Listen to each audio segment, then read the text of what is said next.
The decision was made. I threw on a yellow blouse that showed enough cleavage, high-waisted dark wash blue jeans, some white-heeled boots, and a black jacket. I didn't plan to stay out too late or get into anything crazy. After all, tomorrow was my first day at my new job. Instead of taking my car, I walked about 7 blocks downhill from my house and ventured into the first boozy front line of downtown Superior, Oregon. I went into the first open bar I saw.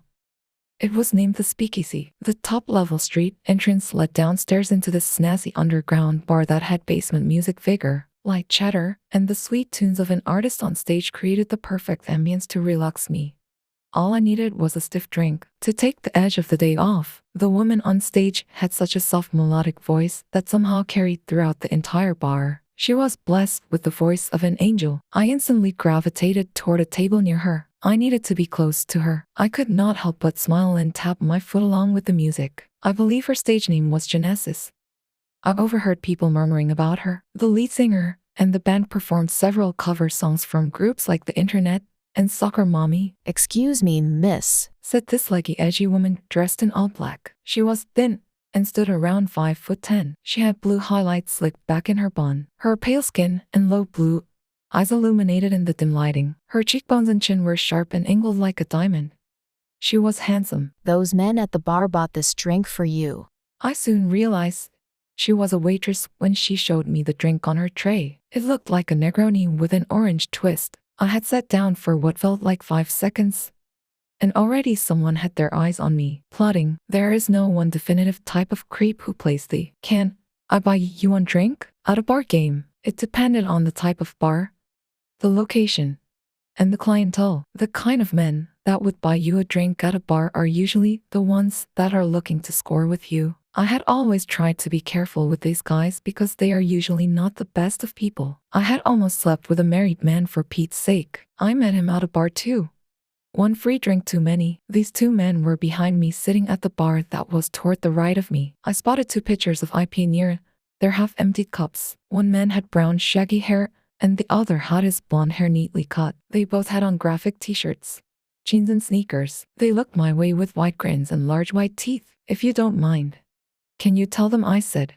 "No, thank you. I truly appreciate it," I said to the waitress with a smile. I didn't want any attention from men tonight, especially not those men. I honestly just wanted to chill and scout the area. "Of course," she said, and she walked away swiftly. The woman left the scent of a twinge of vanilla in the empty air she once inhabited. "Excuse me, would you mind if I sat with you?" A mystery man asked. My radar went off as soon as I heard his deep, sultry voice. The man's voice had a deep bass and it rumbled around me like thunder. He was magnetic. My eyes widened at the full sight of this delectable human being talking to me. The man had on a black velvet-fitted button-down shirt with a floral design. He had on cropped dark jeans and dress shoes to match. His cocoa skin was radiant under the dim bar lights, like the moon gleaming over a body of water. My mouth gaped slightly. "You may. Thank you for asking," I said with a modest smile as I gathered myself. I was seconds away from drooling. "My name is Voight Morrison," he said, flashing his white iridescent teeth with an extended hand. His teeth matched the sparkle in his amber eyes. "How are you this evening?" His lips were moisturized and voluptuous, the perfect shape to suck on. "Hello, my name is Robin Ersimum, and I'm doing well," I said, and shook his hand firmly. My mom always said you could learn a lot about a person from their handshakes. I immediately felt the electricity between our touch. His warm hand shot volts into me. My arms filled with goosebumps. My entire focus was pinpointed on this man. Even the tiniest shift in his position or gaze, I moved with him. "Your radiance is unmatched. You must illuminate in every room you enter, Miss Ersimum." Each word that slid from his tongue sounded like thick nectar. It tickled my eardrums and touched my spirit. Waves crashed in my stomach, and butterflies fluttered inside of me like a hot flash.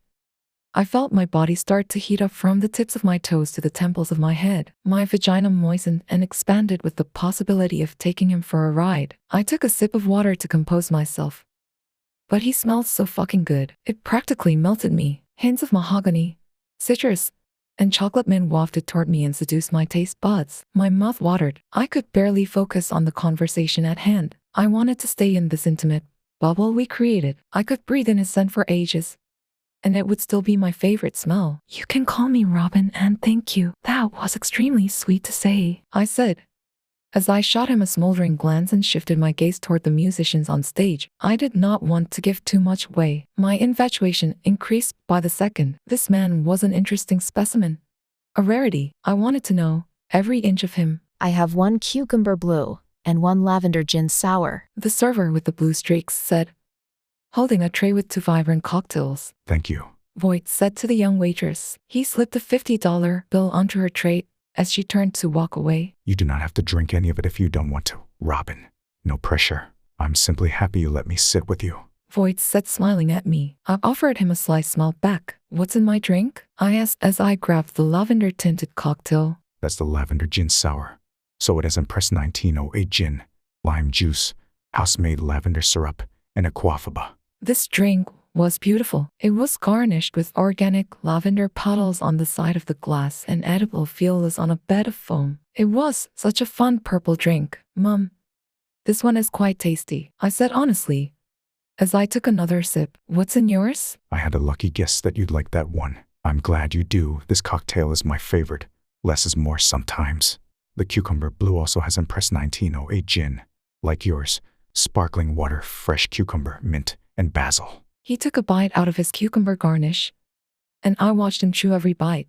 I didn't know if it was the melody of the music, something in the air, or the alcoholic proof of my cocktail, but I wanted this moment to last forever. The music continued to play, but the sweet sounds were muffled as if I were underwater. I felt weightless and free. The only thing that mattered was the intensity of the heat coursing through me. I felt myself becoming one with the music, the room, and the people around me. I felt a burning sensation in the core of my belly, which could have easily been from the gin. I allowed this heat to waft